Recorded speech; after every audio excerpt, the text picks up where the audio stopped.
اس video documentary کا مقصد corona virus سے متعلق آگاہی ہے۔ جیسا کہ آپ کو معلوم ہے کہ WHO نے کورونا وائرس کو پینڈیمک ڈکلیئر کر دیا ہے۔ ڈاکومنٹری میں تجربات کی مدد سے ہم آپ کو بتائیں گے کہ کیسے کورونا وائرس کے ڈراپلیٹس ہوا میں پھیلتے ہیں اور یہ ڈراپلیٹس بیماری پھیلانے کا سبب بنتے ہیں۔ تو یہ سب کیسے ہوتا ہے؟ ہم نے مختلف تجربات کیے مختلف مریضوں کے اوپر۔ ہم دیکھ سکتے ہیں ہوا میں موجود ذرات، ہم ان ذرات کو اعلیٰ حساسیت کے کیمرہ کی مدد سے لیزر بیم کا استعمال کرتے ہوئے دیکھ رہے ہیں۔ یہ ٹیکنالوجی چھوٹے ذرات کا پتہ لگانے میں مدد کرتی ہے جو کہ 1 مائکرو میٹر تک ہوتے ہیں۔ تجربے کا آغاز ہوتا ہے، سب سے پہلے آدمی نے چھینکنا ہے۔ ہم دیکھ سکتے ہیں کہ بڑی بوندیں جو کہ 1 ملی میٹر ڈایامیٹر کی ہیں تیزی سے گر رہی ہیں۔ اب ہم ان بوندوں کو اعلیٰ حساسیت کے کیمرہ کی مدد سے دیکھتے ہیں۔ ہم ان چھوٹے ذرات کو دیکھ سکتے ہیں جو کہ ہوا میں اڑتے ہوئے چمک رہے ہیں۔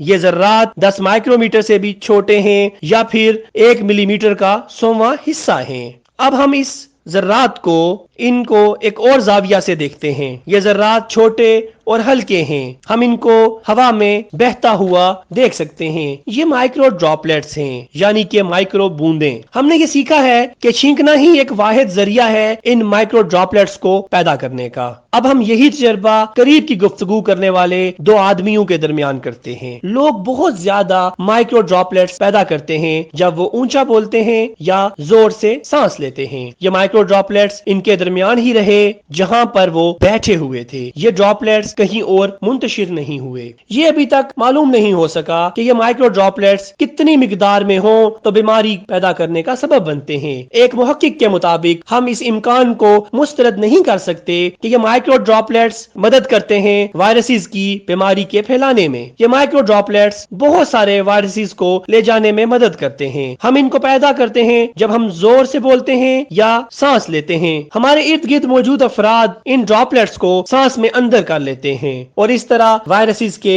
پھیلنے کا سبب بنتا ہے۔ ہم اس خطرے کو اب دیکھنے کا آغاز کر رہے ہیں۔ بوندوں سے بیماری کا خطرہ تنگ جگہ اور کم ہوادار کمرے میں مزید بڑھ جاتا ہے۔ آئیے اب ہم اس لیبارٹری میں ایئر ٹائٹ کمرہ میں ہوا میں موجود بوندوں کی نقل و حرکت کو دیکھنے کا آغاز کرتے ہیں۔ تقریباً اس کمرہ میں 10 افراد موجود ہیں اور یہ کمرہ ایک کلاس روم کی سائز کا ہے۔ ایک بندہ کھانسی کر رہا ہے۔ بڑی بوندیں جو کہ نیلے اور سبز رنگ سے دیکھا جا سکتا ہے وہ تیزی سے 1 منٹ کے اندر گر رہی ہیں، لیکن جن ڈراپلیٹس کو سرخ رنگ سے دکھایا گیا ہے وہ لگاتار ہوا میں بہہ رہی ہیں۔ 5 منٹ کے بعد، 10 منٹ کے بعد، 20 منٹ کے بعد یہ مائکرو ڈراپلیٹس ابھی تک اسی جگہ پر ہوا میں بہتے ہوئے دکھائی دے رہے ہیں۔ اگر ہوا نہیں چلے گی تو یہ مائکرو ڈراپلیٹس وہاں پر موجود رہیں گے، یعنی کہ یہ خود حرکت نہیں کرتے، ان کو حرکت کرنے کے لیے ہوا کی ضرورت ہوتی ہے۔ ایک طریقہ ہے